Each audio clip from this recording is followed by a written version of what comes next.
Hello, beautiful people of the internet. My name is Shay, your favorite astrologer, and today we're going to be talking about Mars in Aquarius in 2033. So, I would like to make a short, quick announcement that I believe I have decided that I am going to stop this Mars series at 2035 just so that I can go ahead and hop on Venus because I see a lot of relationship stuff within this happening, and I want to go ahead and start addressing that before I get too far with Mars. And then once I catch Venus up to that, I will finish this series. Then I'll be able to finish the Venus series and continue with other planets.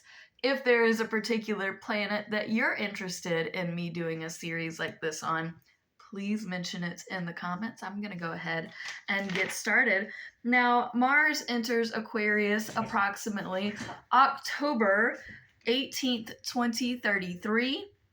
So, first, I would want to talk about Mars. It is action, war, determination, motivation, and work ethic.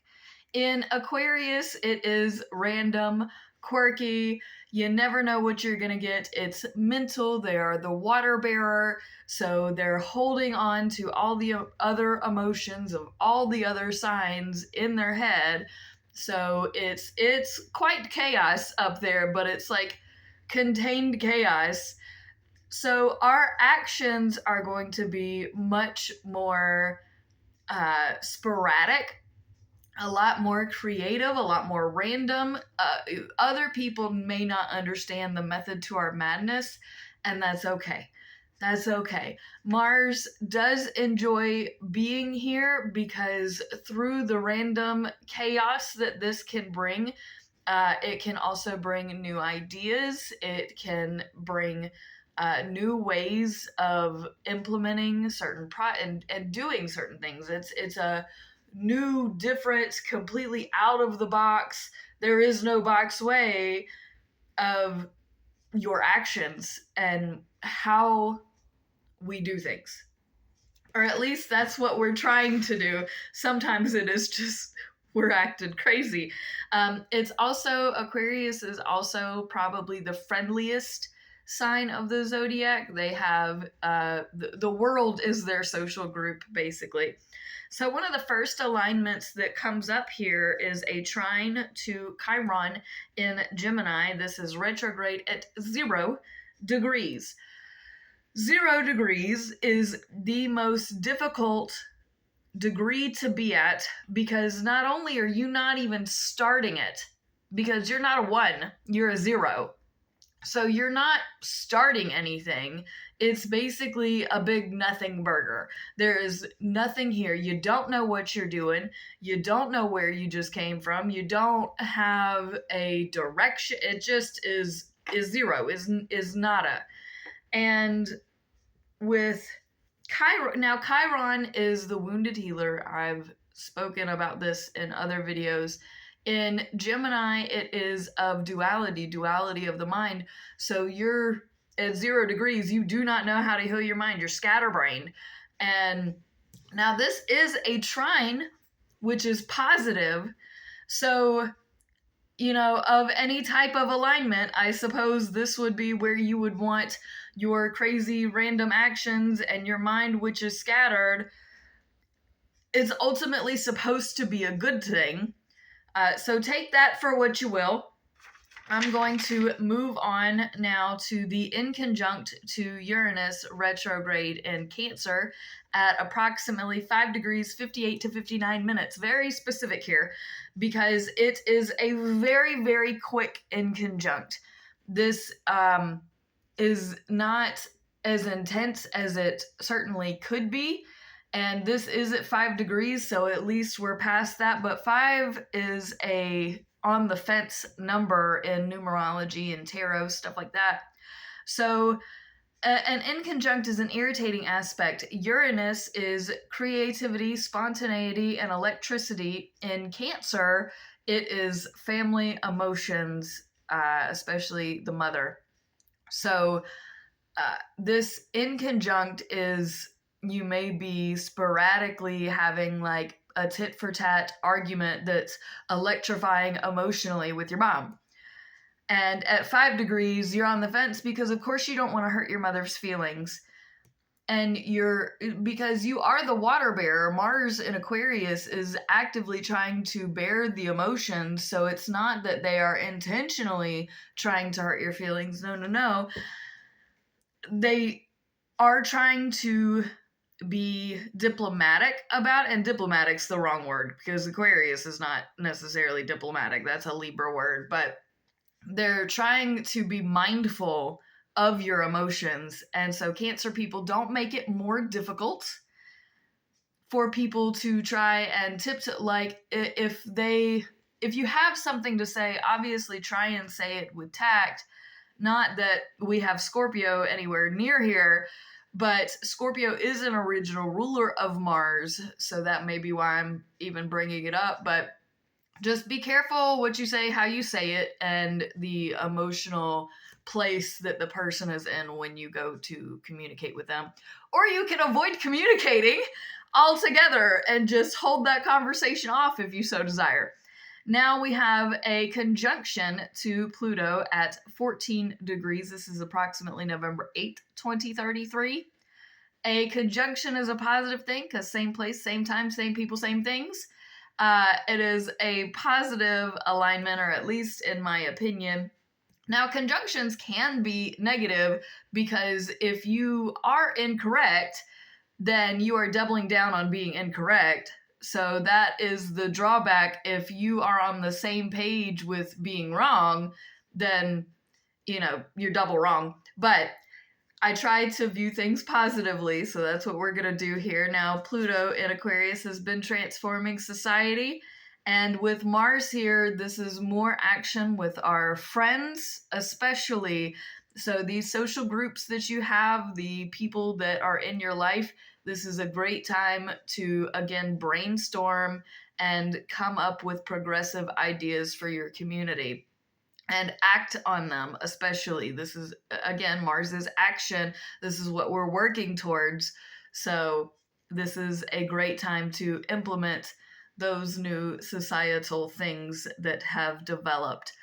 We have a sextile at approximately 17 degrees to Neptune retrograde in Aries. This is a good alignment. So this decision that you've made to act on these things with the society, with the people around you in your friend group, pleases the spirit, and spirit is pleased with you. And this is just very positive. I like this. Then we have an inconjunct to Saturn retrograde in Cancer at approximately 21 degrees. Hi, it's a good thing that this doesn't last very long. This is very irritating. This is about your parents, especially your mother, but it can be grandparents. It could be that you are the parent in this situation that is not able to handle whatever is actively happening outside of you. So if you are the parent in this situation, don't expect your children to do everything you've told them to or you've asked them to, or because they are autonomous beings in and of themselves. So you may be the problem, and you're just emotionally you may recognize it, intellectually you may recognize it, because we have had things that have come up to tell us, hey, you're thinking about this. So you may be thinking about things differently, but it doesn't mean that you're still not emotionally intertwined in sadness and whatever is happening. But that is not going to change your autonomous children, which may upset you.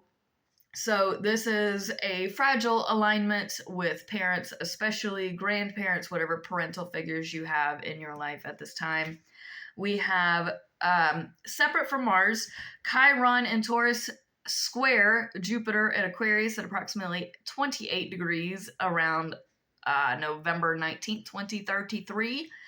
Now, this is your home. A big something is happening with your home, Perhaps there's like a random pest invasion of some sort, because Chiron going back into Taurus is still trying to clean up and heal the home and your values. And this square to Jupiter in Aquarius, well, this is big, random. We didn't expect this. This was not intended. So there may be something very large, especially with animals, because of Taurus, or it could be handling those emotions because of Aquarius. It could be very so whatever this is, it's really big, it's really difficult, it's in your house, and you're going to have to mentally and emotionally process this in a very big way. Now we have Mars then also square Chiron, so we are actively trying to do this different thing, this mental thing, this emotional thing, and we're likely failing because this is a square, because Chiron is, again, we're back in the home, we're still trying to heal, and this does not align. So I have a feeling, again, this has to do with the parental situation. Parents, please don't be passive aggressive. People, please don't be petty. I know that you may want to be, and this also could involve friendships and social groups that interrupt the healing process with your values in your home, this Chiron and Taurus. So some things to think about, but these are two very big problems back to back. And because Jupiter squares Chiron approximately November 19th, and then Mars squares Chiron approximately November 29th. So the last half of November is very difficult, and this is holiday season, especially here in America. So you may want to hold like a friend's Thanksgiving, or not involve yourself too deeply in Thanksgiving at all. You may want to space yourself or protect your peace and keep a distance from those in your life that may cause these alignments to grow because Jupiter and get bigger, or that you feel like you're going to have to act in some sort of self-defense with Mars in Aquarius. Also, I don't talk about Venus, but Venus is in Scorpio at this time at 28 degrees. Again, I plan on doing a Venus series very soon, so I may eventually, I hope to eventually come to this alignment to talk about it, but I just wanted to bring up that Venus is also a player in this, in Scorpio, which is your relationships, basically the dark side of your relationships. Then lastly, Mars conjuncts Jupiter, which is acting in this big way with your friends and with your social group and with the random and the creative and the interesting. That's at 29 degrees. So this is beautiful. This is a big action that we're taking. This is a big step forward. This is big progress. This is big change. And I really like that. And then they both, Mars and Jupiter, enter Pisces together approximately December 2nd, 2033. Thank you so much for watching. Peace out, fam. Check my housekeeping in the comments. Much love. Press the buttons. Thank you. Bye-bye.